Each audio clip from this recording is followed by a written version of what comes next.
Baik, Assalamualaikum warahmatullahi wabarakatuh.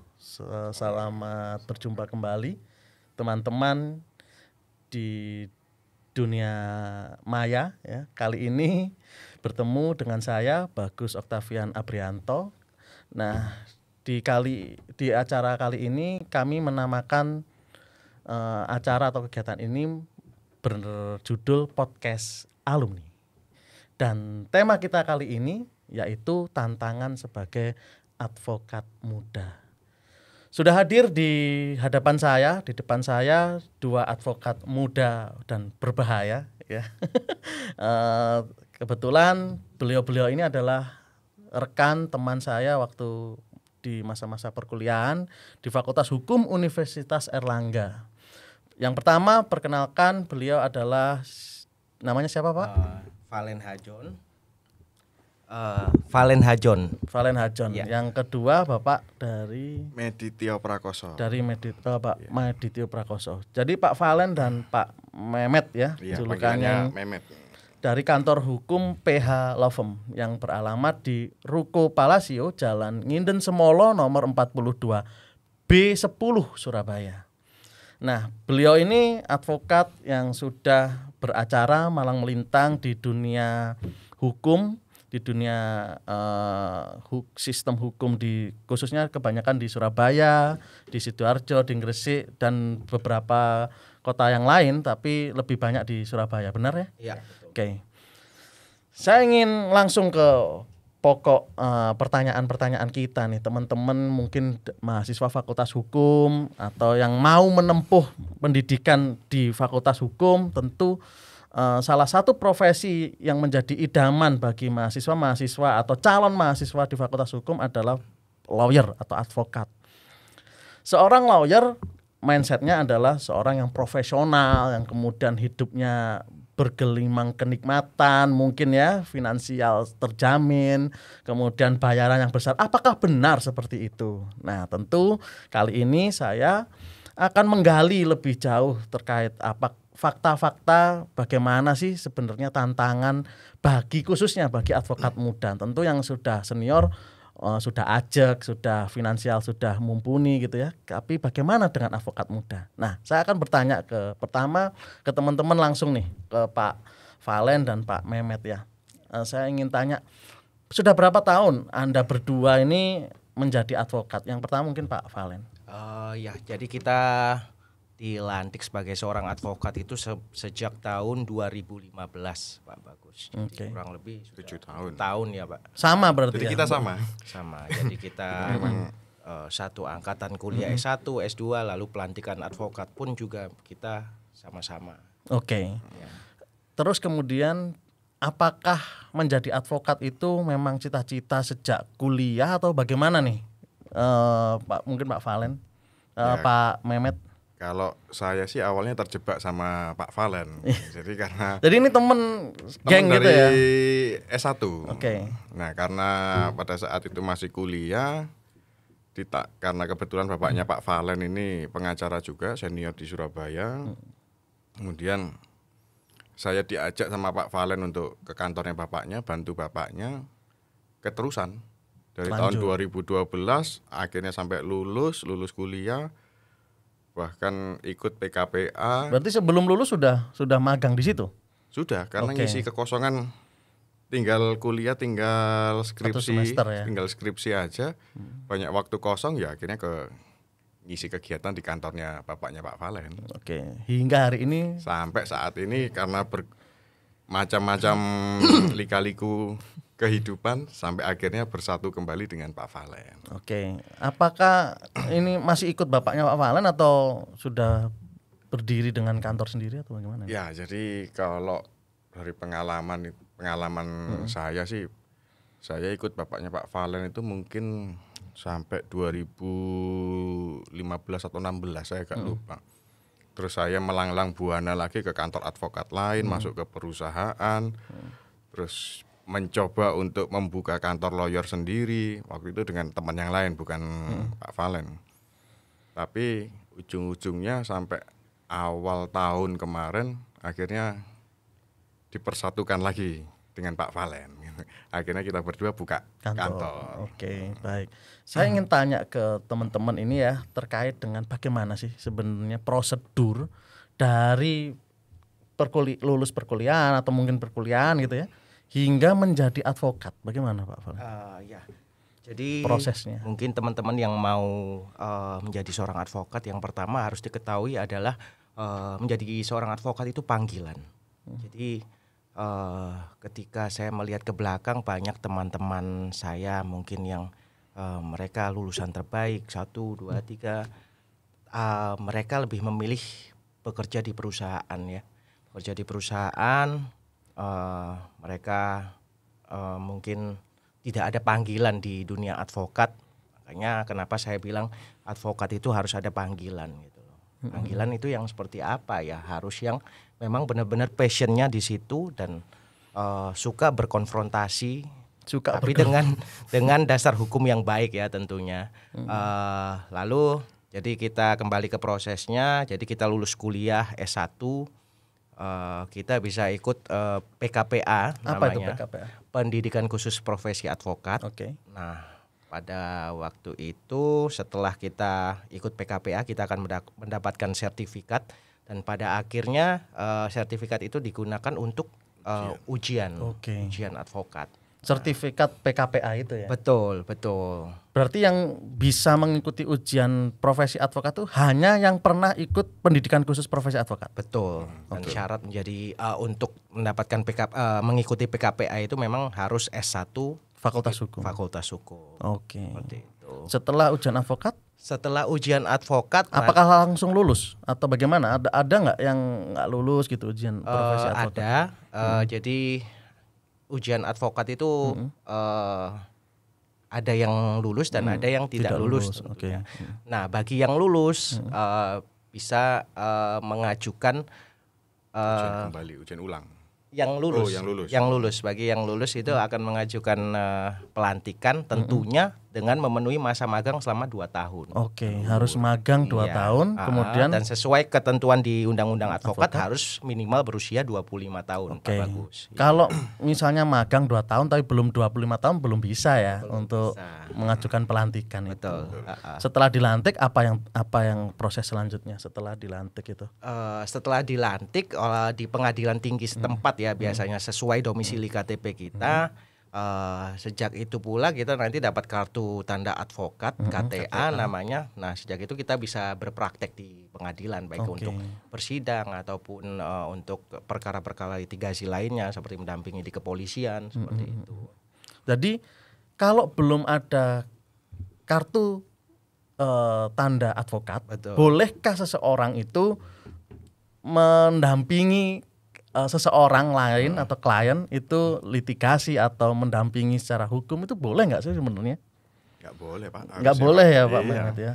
Harus yang punya kartu tanda advokat ya. Iya betul. Jadi kalau zaman kita dulu itu ada namanya kartu izin sementara. Yang bagi yang belum memiliki itu. Jadi atau gimana? sudah lulus sudah lulus ujian advokat, tapi belum mencapai umur, akhirnya kan nggak bisa dilantik. Nah, itu dikasih namanya surat kartu izin sementara. Cuman harus ada advokat pendamping. Advokat senior yang dampingi ya. Ya, jadi kalau sudah ada kartu izin sementara itu barulah kita bisa mendampingi meskipun belum dilantik, tapi nggak setiap agenda kita bisa mendampingi. Kayak sidang pun tetap harus ada advokat pendampingnya. Gitu. Baik. Berarti pada pokoknya adalah proses itu harus dilalui semua dan itu nggak ujuk-ujuk ya, nggak tiba-tiba langsung bisa. Harus ada proses untuk bisa menjadi advokat. Nah, itulah kenapa advokat disebut sebagai profesi yang profesional gitu, karena ya ada proses yang harus dilalui gitu kan. Nah, saya kembali ke berikutnya, ke pertanyaan berikutnya ke Bapak berdua. Materi di kampus khususnya Fakultas Hukum Universitas Airlangga, apakah bermanfaat secara praktek di dunia praktek? Seringkali orang bilang seperti ini, teori itu tidak seindah yang ada di praktek seperti itu gitu kan, atau tidak, praktek itu tidak seindah yang ada di teori misalnya. Nah, apakah benar seperti itu, ada gap antara teori dan praktek atau saling beririsan atau bagaimana? Silakan Pak Valen mungkin. Valen dulu. Ya, mungkin untuk materi ketika kita perkuliahan itu memang sangat berguna sebagai bekal ya. Bekal Materi kita, yang dari Fakultas Hukum ya. Ya, karena kita sebagai seorang advokat tentunya nomor satu harus memahami konsep hukum yang baik. Nah, dengan kita memahami konsep hukum yang baik, maka rasa percaya diri itu akan timbul. Lalu rasa branding terhadap diri kita itu berangkat dari pemahaman konsep yang baik seperti itu. Dan memang dalam dunia perkuliahan kita diajari hanya materi. Memang saya sempat kaget pada waktu itu ketika saya setelah lulus lalu nyemplung ke dunia praktek. Ya, di persidangan sangatlah beda dengan tentunya yang kita mungkin pada waktu zaman saya itu namanya PLKH ya, kuliah PLKH. Nah, itu sangat formal, sangat teratur, tertib. Nah, lalu ketika kita masuk ke dunia praktek, ke persidangan sesungguhnya sangat berbeda, tidak seformal itu. Itu mungkin Pak Mehmet bisa menambahkan. Ya, jadi kalau pada dasarnya memang ada perbedaan antara teori dengan praktek itu. Cuman kalau menurut saya, kalau teori kita ini sudah benar, kita mau dalam dunia praktek ada belok-beloknya ini, kita bisa meluruskan lagi dengan teori yang sudah kita dapat pada saat perkuliahan gitu. Jadi dasar kita ini kuat, kita mau dibelokkan sama lawan atau sama, mohon maaf mungkin ada oknum-oknum aparat yang agak melenceng. Nah, ini kita pede aja gitu loh, mau kita sikat ya sikat aja. Berarti dengan kata lain teori ini sebagai guidance ya, Ya, atau sebagai dasar sebagai untuk fondasi. Ya. Jadi ketika ada hal-hal yang mungkin belok atau agak melenceng yang diarahkan oleh oknum-oknum tertentu, maka teori ini sebagai fondasi untuk kembali ke jalan yang benar ya, yang baik ya. Kadang karena di praktek ini juga banyak juga ya pengacara-pengacara ini melenceng dari kaidah-kaidah hukum yang seharusnya ini, tapi dia nggak tahu bikin terobosan lagi lah gitu loh. Tapi sebenarnya kalau kita adu dengan dasar hukum yang ada, ya ini nggak benar. Oke. Nah, itulah fungsinya kita. Sebenarnya kita harus benar-benar memahami pada saat kuliah itu kan itu dasar kita. Jadi ya berkuliahlah dengan baik kalau ingin jadi advokat yang baik gitu. Tanpa kuliah yang baik ya tidak serta-merta bisa menjadi advokat yang baik kan gitu. Oke. Saya lanjut ke lebih yang substansi sesuai tema kita, yaitu tantangan sebagai advokat muda. Apa sih dukanya di awal-awal ketika merintis karir menjadi advokat itu? Ya, mungkin saya mulai. Tentunya kita sebagai seorang advokat muda ya, itu pasti kita kalah start ya. Kalah start apa? Dalam artian ketika klien yang punya masalah menemui seorang lawyer, tentunya untuk mendapatkan bantuan hukum atau legal opini, mereka diibaratkan seperti orang sakit. Ya, orang sakit tentunya akan mencari dokter yang berpengalaman atau mungkin lebih tepatnya lebih senior. Nah, itu bagaimana cara kita merubah bahwa advokat muda itu tidak kalah dengan advokat senior tentunya. Bagaimana caranya ya? Tentunya dengan pemahaman konsep yang sangat baik, yang tidak kalah dengan yang para senior kita seperti itu tentunya. Lalu mungkin Pak Mehmet? Ya, kalau saya sih pada saat awal-awal jadi pengacara ini memang tantangannya berat. Beratnya di? Kalau kita karena kita kan pasti melihatnya dari segi dari TV, dari mana? Yang indah-indah ya. Yang indah-indah gitu loh. Ternyata pada saat kita kecemplung di sana, nah ini yang berbeda dari nggak sesuai ekspektasi kita. Pengennya pada saat itu kita pengacara tiba-tiba jadi derajat kita ini naik. Orang pada segan semua sama kita. Ya enggak. Istilahnya apalagi kalau kita kan harus magang di pengacara senior. Nah, pengacara senior ini macam-macam. Karakternya Karakternya. Kayak almarhum bapaknya Valen ini baik.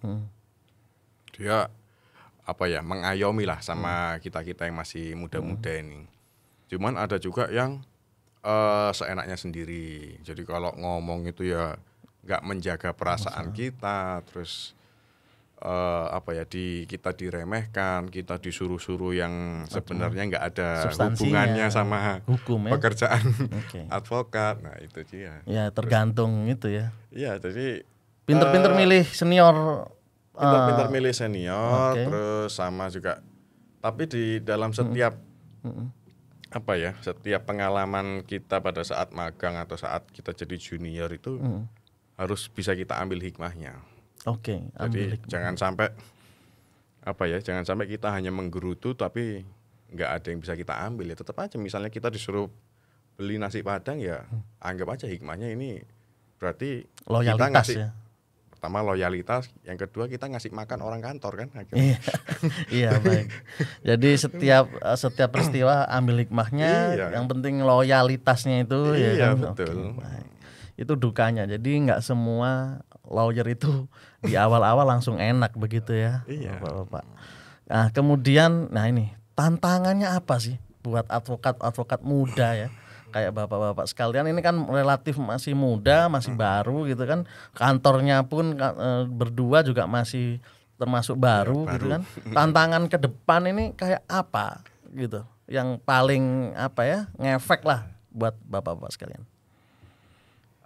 Jadi mungkin gini ya, saya menyambung dari perkataan Pak Mehmet tadi, memang di awal itu memang tidak indah gitu. Saya pun ingat itu pelajaran basic ketika kita mengikuti pendidikan khusus profesi advokat ya, itu salah satu pengajarnya yakni Bapak Suhar Adi. Beliau merupakan seorang advokat juga pengajar di Fakultas Hukum UNER. Ya, seorang lawyer itu dari 0 sampai 10 tahun itu tidak ada namanya kemewahan atau keenakan. Itu kita harus siap untuk survive di situ. Kebanyakan advokat muda yang mereka ingin langsung naik, lalu pada akhirnya di tengah jalan mereka tidak bisa dan akhirnya sudah mereka menyerah dan ya sudahlah, saya mungkin ganti perusahaan atau bagaimana, Atau bertindak ngawur akhirnya. atau bahkan bertindak yang di luar ini sebagaimana mestinya gitu. Nah, kita tantangan ke depan ini bagaimana caranya kita tetap menjadi seorang advokat yang idealis dan selalu berintegritas. Jangan sampai kita kan ini ya, officium nobile ya. Ya, itu bagaimanapun kita tetap junjung tinggi. Meskipun kita ketemu dengan advokat senior, kita harus menghormati dan juga kita nggak boleh melanggar kode etik yang diatur dalam kode etik advokat seperti itu. Oke. Kalau Pak Mehmet tantangannya apa nih? Apakah sama? Kira-kira ya? Ya pada prinsipnya sama. Cuman ya yang perlu saya tambahkan juga bahwa kita nggak usah minder dengan yang senior karena banyak senior itu pun ya mohon maaf kadang mungkin entah dia lupa atau dia kurang pemahamannya. Nah, karena kebetulan kita masih fresh ya, kita tunjukkan dengan apa ya, keilmuan kita lah. Jangan kita hanya mengandalkan pengalaman senior katanya harus seperti ini.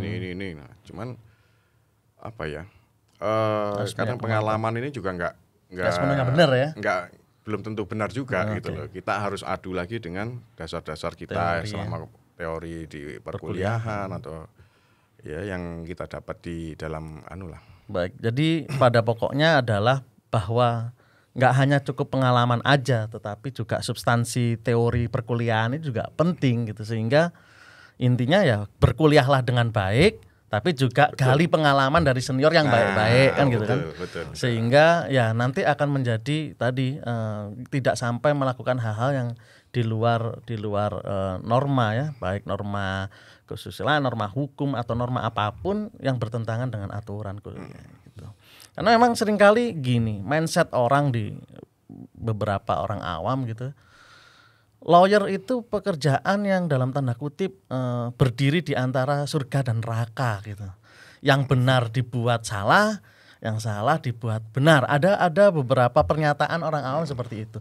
Bagaimana nih tanggapan para lawyer nih untuk kalimat atau kata-kata seperti itu? Iya, jadi begini ya, menanggapi hal tersebut ya, saya berprinsip bahwa orang yang paling salah pun atau sudah jelas-jelas salah ya kita bilang, itu mereka juga berhak untuk mendapatkan pembelaan gitu loh.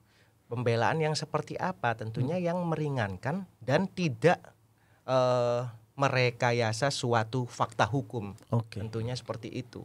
Jadi tentunya seorang advokat itu bagaimana caranya untuk mencari celah apa yang sekiranya bisa meringankan klien kita yang bersalah, tapi ya itu tadi kembali kita harus tetap pada kaidah hukum dan tidak melanggar kode etik advokat. Oke. Kalau Pak Mehmet? Sama seperti Pak Valen juga. Karena yang kita bela ini kan bukan kita dalam artian kita menghilangkan fakta bahwa mungkin dia ada kesalahan atau enggak. Tidak menghilangkan.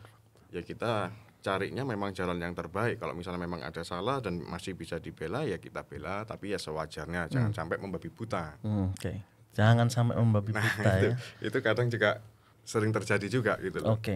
Jadi pengacara ini membela kepentingan klien ini tapi tanpa melihat fakta. Dan tidak mengindahkan kaidah-kaidah hukum yang ada, malah dia memungkiri. Ini yang repot juga gitu. Baik, jadi pada pokoknya ya menjawab pertanyaan selama ini lawyer atau advokat itu membela orang yang salah bagaimana ya? Salah-salahnya orang pasti ada hal-hal hak-hak dia yang harus dibela gitu kan. Proses-proses hukum yang adil baginya kan gitu kan. Itu pada pokoknya kan itu ya. Itu juga salah satu tanggung jawab profesi juga sih Pak. Tanggung jawab profesi advokat. Nah, berarti profesi advokat nih, ketika ada orang salah datang ke Anda gitu kan, bisa nggak sih Anda menolak atau oke saya nggak mau bela Anda karena Anda benar-benar bagi faktanya salah gitu, bisa nggak sih seperti itu?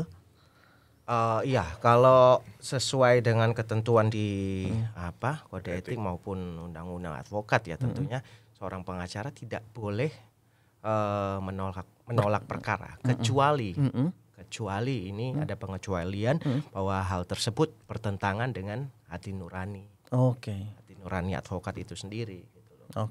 Ya sebagai contoh mungkin kita berprinsip kita tidak mau membela seorang atau pelaku kejahatan terhadap anak. Jadi kantor Pak Valen dan Pak Mehmet ini nggak menerima perkara kejahatan terhadap anak ya, dan wanita tentunya ya. Itu prinsip ya. Itu prinsip. Jadi setiap kantor beda-beda karena saya tahu ada juga kantor yang tidak mau menerima kasus narkoba misalnya. Itu kan prinsip juga ya. Itu tiap pengacara punya kebijakan dan prinsip sendiri-sendiri. Jadi menarik perbincangan kita kali ini mengenai tema tantangan sebagai advokat muda bersama dua rekan saya, Pak Valen dan Pak Mehmet yang kebetulan sebagai advokat di kantor PH Law Firm. Nah, buat teman-teman mahasiswa atau calon mahasiswa di Fakultas Hukum Universitas Erlangga, di Fakultas Hukum Universitas Erlangga ini mata kuliahnya itu sudah terafiliasi atau sudah terkoneksi dengan beberapa jejaring-jejaring eksternal. Bahkan pengajar-pengajar kami di Fakultas Hukum Universitas Erlangga itu adalah praktisi kan gitu.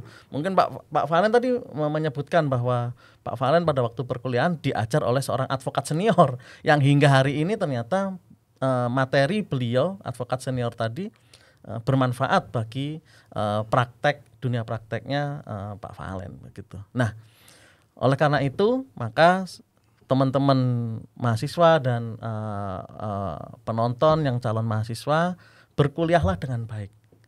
Ketika berkuliah dengan baik, maka perkuliahan itu sebagai pondasi di praktek. Karena tidak bisa praktek itu lepas sama sekali dengan dunia teori. Karena teori, konsep itu sebagai basic atau dasar di dunia praktek.